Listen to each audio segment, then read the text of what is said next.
अस्सलाम वालेकुम। आपकी आवाज़, आपकी सवाल पहुंचा रहे हैं आपके पसंदीदा तज्जियाकारों तक। आज का पहला सवाल है अतहर काज़मी साहब के लिए, शफीक आज़म की तरफ से। अतहर आपसे पूछते हैं कि क्या नए इलेक्शंस ही मुल्क में इस सियासी बेचैनी का हल हैं? क्या आपको नए इलेक्शंस नजर आ रहे हैं जल्दी? सियासी बेचैनी का ताल्लुक है। ऑब्वियसली इस वक्त एक बुरानी कैफियत है। अगर हम इलेक्शंस की तरफ जाते हैं तो बहुत सारी चीज़ें सेटल होंगी, लेकिन सिर्फ इंतखाबात नहीं, इंतखाबात का साफ और शफाफ होना भी ज़रूरी है। और वो जो हुकूमत आए वो नुमाइंदा हुकूमत हो और फिर उसको फैसले करने दिए जाएं। यहाँ पे अनफॉर्चुनेटली होता ये है कि किसी की भी हुकूमत हो, जो मियाँ साहब की हुकूमत थी वो भी ये कहती थी कि हमें कुछ नहीं करने दिया गया। खान साहब से जब हमारी बातें होती हैं, मुलाकात होती है या वो प्रेस कॉन्फ्रेंस करते हैं तो वो भी ये कहते हैं कि बहुत सारी चीजें मुझे करने नहीं दी गई। तो नए इंतखाबात भी हों और उसके नतीजे में जो हुकूमत आए अवामी मैंडेट के साथ, उसको फिर काम भी करने दिया जाए। नजर आ रहे हैं आपको? मुझे नहीं लगता कि इतनी जल्दी होंगे इंतखाबात। इस वक्त हुकूमत का कोई मूड नहीं है। अगर सूरत तब्दील होती है तो वो डिफरेंट है, लेकिन इस वक्त सब लोग एक पेज पे हैं। और मुझे लगता है कि ये जो बजट भी पेश किया गया है ये तवील मुद्दती बजट है, ये 1-2 महीने वाला बजट मुझे नहीं लग रहा। अगला सवाल बेनजीर के लिए, फहद खान शेरवानी की तरफ से। बेनजीर आपसे पूछते हैं कि हक सच की आवाज उठाने पर किन मुश्किलात का सामना करना पड़ता है? फहद, बहुत सी रेड लाइंस हैं जिनके बारे में बात नहीं की जा सकती, जो परमानेंट हैं, जो मीडिया नहीं क्रॉस कर सकता। कुछ हैं जो बदलती रहती हैं। तो बहुत से ऐसे इश्यूज़ हैं, बहुत से ऐसे टॉपिक्स हैं जिस पे सहाफ़ियों को अपने आप को सेल्फ सेंसर करना पड़ता है, सिर्फ मीडिया में नहीं, सोशल मीडिया पे भी। तो ये एक इशू है और रहेगा शायद काफ़ी देर तक। अगला सवाल है जी हफीजुल्लाह नियाजी साहब के लिए। नियाजी साहब आपसे शकील अनवर पूछते हैं कि भाई Hafeezullah Niazi, will Imran Khan and company be penalized for their crimes from our courts in any logical end? यानी कि अगर इमरान खान ने कोई क्राइम्स किए हैं तो जो मैं समझाऊं तो लॉजिकल एंड पे उनके ट्रायल्स पहुंचेंगे और उनको सजा मिलेगी, यही मतलब हो सकता है।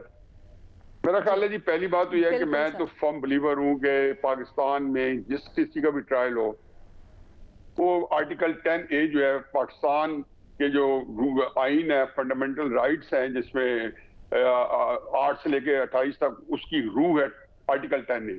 उसके मुताबिक फ्री एंड फेयर ट्रायल के तहत अगर कोई बंदा सजा जिसको मिलती है और जो सजा तजवीज की जाती है उसको फ्री एंड फेयर ट्रायल मिलना चाहिए। बाकी जो क्राइम्स है इमरान खान साहब के, तो आपको मैं हैरान कर दूं कि मैं इमरान खान साहब जो कुछ कर रहे हैं वो एक टूल तो है, लेकिन इन क्राइम्स के बहुत सारे क्राइम्स ऐसे हैं जो उनके जिम्मे लगे हुए हैं। वो असल जिम्मेदार नहीं है, जिम्मेदार कभी कोई और थे, कभी कोई और थे। मतलब RTS इमरान ने नहीं बिठाया, बहुत सारी चीजें इमरान ने नहीं की, लोग जो लेकिन 12 जो उनका हिस्सा है। हाँ, अगर जो है तो मेरा ख्याल है कि कोर्ट्स अब थोड़ा सा एक करवट बदलेंगे और उनको जो है ना लॉजिकल एंड तक पहुंचेंगे अगर कोई केस पे रिपोर्ट हुआ, क्योंकि हालात थोड़े बदल गए हैं। ठीक है, ठीक है न्याय साहब, थैंक यू सो मच। मजहर अब्बास साहब आपके लिए डॉक्टर मुदस्सिर पूछ रहे हैं कि आपको लगता है कि एस्टैब्लिशमेंट अगले इलेक्शंस में मुकम्मल न्यूट्रल रहेगी और क्या कभी मुल्क में फ्री एंड फेयर इलेक्शंस का इनेकाद हो पाएगा?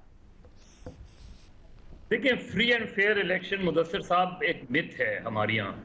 जब तक इलेक्शन कमीशन इतना एम्पावर नहीं होगा और इतने रिसोर्सेज नहीं होंगे कि जो लोग इलेक्शंस कराते हैं वो भी इलेक्शन कमीशन के एम्प्लॉयज़ हों, यानी गवर्नमेंट एम्प्लॉयज़ ना हों, वो या टीचर्स ना हों, इस तरह के लोग होंगे, वो कॉम्प्रोमाइज हो जाते हैं।